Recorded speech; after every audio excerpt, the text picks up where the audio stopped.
Bem-vindo ao módulo 1 do nosso curso online sobre boas práticas para engajamento significativo de partes interessadas em projetos de desenvolvimento. A maioria dos países tem leis e requisitos relacionados à divulgação pública e a consultas públicas, e organizações como o Banco Interamericano de Desenvolvimento, o BID, desenvolveram políticas e boas práticas relacionadas ao engajamento de partes interessadas. Neste curso, abordaremos os requisitos básicos e as boas práticas internacionais.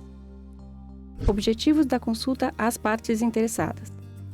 Além de ser exigido por lei e pelas políticas internacionais, o engajamento de partes interessadas agrega valor aos projetos de várias maneiras, fortalece a qualidade dos projetos ao integrar as visões das comunidades locais e de outras pessoas no seu planejamento e implementação. A consulta também serve para verificar e validar informações sobre o projeto. Risco ambiental e social. O processo de consulta ajuda a identificar e fortalecer os benefícios e oportunidades de um projeto. Também é essencial para identificar e gerenciar riscos ambientais e sociais, o que ajuda a atender os requisitos legais e de políticas de países e instituições financeiras internacionais, como o BID. Devemos ressaltar que, na maioria dos países, há mais experiências e mais leis específicas relacionadas ao gerenciamento do risco ambiental do que aspectos sociais de um projeto. Por sociais, queremos dizer impactos do projeto que podem afetar diferentes grupos de pessoas de maneira diferente, tanto por serem mais prejudicados por impactos negativos, como por serem grupos específicos mais vulneráveis ou em relação a alguns aspectos sociais que podem exigir atenção específica. Exemplo disso são as 3 políticas de proteção social do BID, que cobrem questões de gênero, reassentamento involuntário e projetos que afetam os povos indígenas. Como você vê neste slide, nós aplicamos uma hierarquia de mitigação de risco, onde primeiro nós identificamos possíveis impactos negativos, então procuramos evitá-los ou minimizá-los através de projetos alternativos e, finalmente, desenvolvemos planos de ação para compensar quaisquer perdas para pessoas ou impactos negativos no meio ambiente que são impossíveis de evitar ou minimizar. Estes são os riscos residuais do projeto. Uma abordagem integrada. Embora a ênfase geralmente esteja no gerenciamento de riscos, a abordagem das questões ambientais e sociais deve ser de maneira integrada, e a consulta às partes interessadas, tanto sobre os impactos e benefícios positivos do projeto, quanto sobre o risco. Precisamos garantir que os benefícios sejam adequadamente direcionados, que grupos diferentes se beneficiem deles e nenhum grupo seja excluído, além de fortalecer a sustentabilidade geral do projeto. Análise de problemas, engajamento de partes interessadas e sistemas de gestão. Não devemos pensar no processo de consulta de forma isolada. Ele deve servir de base para informar o resultado da análise dos riscos e oportunidades do projeto.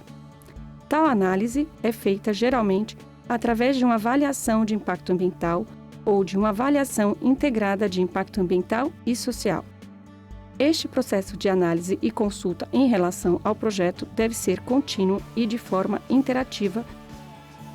Isso, por sua vez, precisa ser incorporado nas decisões do projeto e na sua implementação dentro da sua estrutura geral de gestão, onde há responsabilidades claras, recursos orçamentários suficientes alocados para gerenciar as questões ambientais e sociais e cronogramas, indicadores e marcos do projeto, sinalizando como o processo de consulta seguirá ao longo da vida útil do projeto.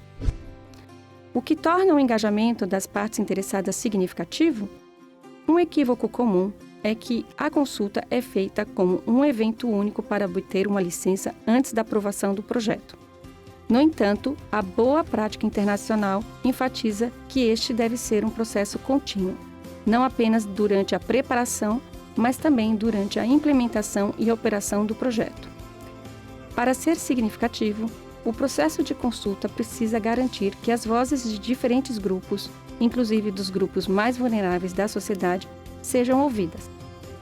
Este tem de ser um processo equitativo e não discriminatório, transparente e baseado em fatos. Ele precisa ser respeitoso com todos e precisa aceitar que pode haver diferentes visões e até mesmo oposição ao projeto. oportunidade, clareza e proporcionalidade. Quando fazemos a consulta, fortalecemos a sustentabilidade do projeto através da construção de confiança e apoio e propriedade locais. Esse é um investimento valioso que, com o tempo, economiza dinheiro, já que os custos associados à oposição local e aos atrasos de conflitos e projetos, que muitas vezes acontecem devido a consultas inadequadas, superam em muito o investimento inicial em um processo de consulta robusto e significativo. Para evitar atrasos e custos desnecessários, devemos iniciar o processo de consulta o mais cedo possível no ciclo do projeto e ser claro sobre o que é necessário. Este é um dos principais objetivos do nosso curso, para construir um entendimento comum e compartilhado sobre o significado da consulta significativa, para que tenhamos as habilidades e desenvolvamos a experiência para gerenciar e apoiar os processos de consulta de maneira eficiente. Finalmente, também é importante enfatizar que o esforço necessário deve ser proporcional ao risco e à complexidade do projeto. Podemos fazer projetos simples de maneira simples, mas projetos mais complexos ou de alto risco exigem um engajamento sistemático, detalhado, com diferentes grupos de partes interessadas de maneira contínua.